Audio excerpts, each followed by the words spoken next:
안녕하세요. Eat 바이블입니다. 오늘 묵상할 본문은 사도행전 13장 13절에서 25절까지의 말씀입니다. 먼저 오늘 말씀을 읽겠습니다. 바울과 그 일행은 바보에서 배를 타고 밤빌리아에 있는 버가로 건너갔다. 그런데 요한은 그들과 헤어져서 예루살렘으로 돌아갔다. 그들은 버가에서 더 나아가 비시디아의 안디옥에 이르러서 안식일에 회당에 들어가 앉았다. 율법서와 예언자의 글을 낭독한 뒤에 회당장들이 바울과 바나바에게 사람을 보내어 형제들이여 이 사람들에게 권면할 말씀이 있으면 해주시오 하고 청하였다. 그래서 바울은 일어나서 손을 흔들고 말하였다. 이스라엘 동포 여러분, 그리고 하나님을 두려워하는 사람들이여 내 말을 들으십시오. 이 백성 이스라엘의 하나님께서 우리 조상들을 택하셨습니다.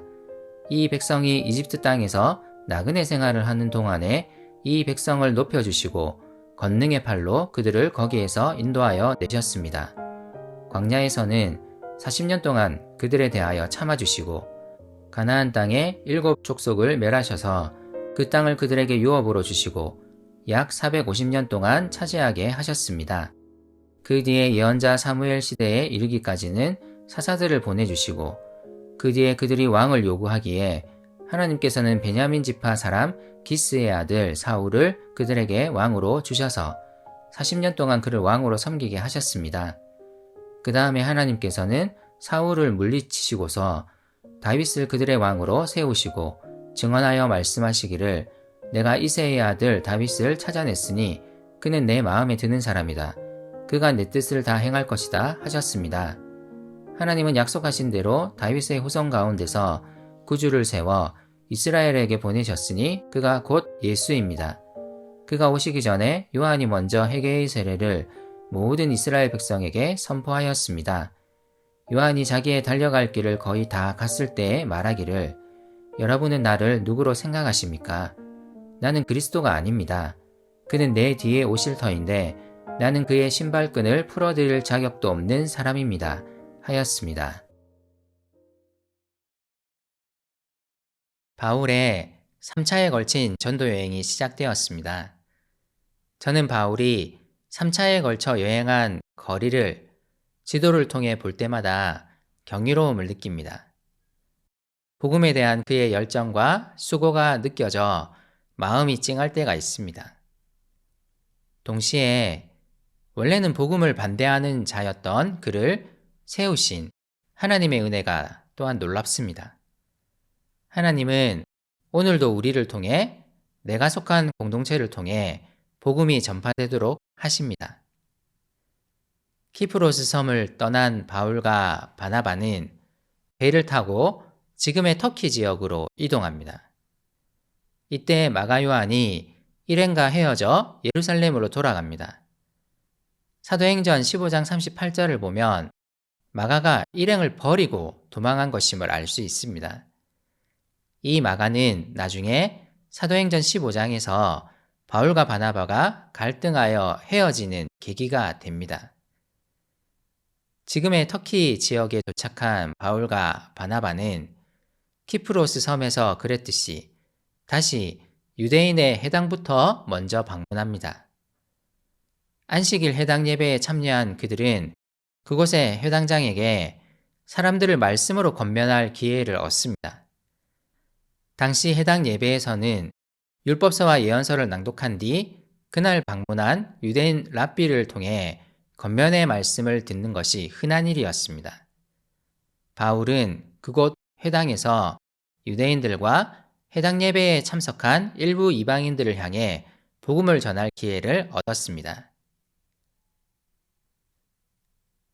오늘 본문에 나오는 바울의 메시지는 크게 세 부분으로 나눌 수 있습니다. 먼저 그는 이스라엘 백성들을 택하시고 이집트로부터 구해내시고 광야에서 40년 동안 그들을 참으시고 인도하셨으며 마침내 가나안 땅을 그들에게 주신 하나님에 대해 말합니다. 이 하나님은 왕이 세워질 때까지 사사들을 보내주셨으며 왕을 요구하는 이스라엘 백성들에게 사울을 왕으로 세워 주셨습니다. 이 첫 번째 부분의 핵심은 하나님입니다. 모든 서술의 주어는 하나님이며 바울은 이를 통해 하나님이 모든 시기에 걸쳐 이스라엘을 인도하셨음을 보여주려 합니다. 하나님은 늘 이스라엘을 구원하기 위해 일하셨습니다. 조금 있다가 바울은 이 과거를 현재와 연결시킬 것입니다. 하나님은 지금도 이스라엘을 구원하기 위해 일하시는데 곧 예수 그리스도를 보내신 일임을 이야기할 것입니다. 두 번째 부분은 다윗에 대해 이야기하는 부분입니다. 다윗 이야기를 하는 이유는 당시 유대인들이 다윗의 후손 가운데 메시아가 올 것이라 믿었기 때문입니다. 하나님은 다윗을 왕으로 세우신 후 그가 하나님 마음에 드는 사람이며 그가 하나님의 뜻을 다 행할 것이라고 말씀하셨습니다. 당시 유대인들은 이것을 메시아에 대한 예언이라고 생각했습니다. 메시아가 오시면 그가 하나님의 뜻을 다 행할 것이라 여겼습니다. 바울은 바로 이것을 예수님과 연결합니다. 예언된 바로 그 메시아가 왔습니다. 바로 예수님입니다. 세 번째 부분은 세례 요한에 대한 이야기입니다. 중요한 구절은 24절입니다. 그가 오시기 전에 요한이 먼저 회개의 세례를 모든 이스라엘 백성에게 선포하였습니다. 당시 세례는 유대교에 입교하기를 원하는 이방인들에게 주어지던 것이었습니다. 하지만 세례 요한은 이스라엘 백성들도 이 회개의 세례를 받아야 한다고 선포했습니다. 바울은 이 이야기를 통해 회당 예배에 참여한 유대인들 역시 예수 그리스도를 믿어야 한다는 것을 강조하려 합니다. 예수님을 통한 구원에 대해 강조하려 합니다. 그는 구약을 설명하며 설득력 있게 유대인들을 향해 설교합니다.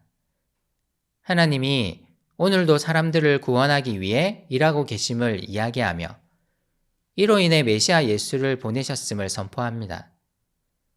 유대인들 역시 이 예수 그리스도를 믿음으로써 진정한 회개의 세례를 받을 수 있음을 담대하게 선포합니다. 하나님은 오늘도 사람들을 구원하기 위해 일하십니다. 그러므로 예수 그리스도가 사람들에게 필요합니다. 이 구원의 복음은 전해져야 합니다. 우리 역시 사람들에게 그리스도를 담대하게 말하게 되기를 소망합시다.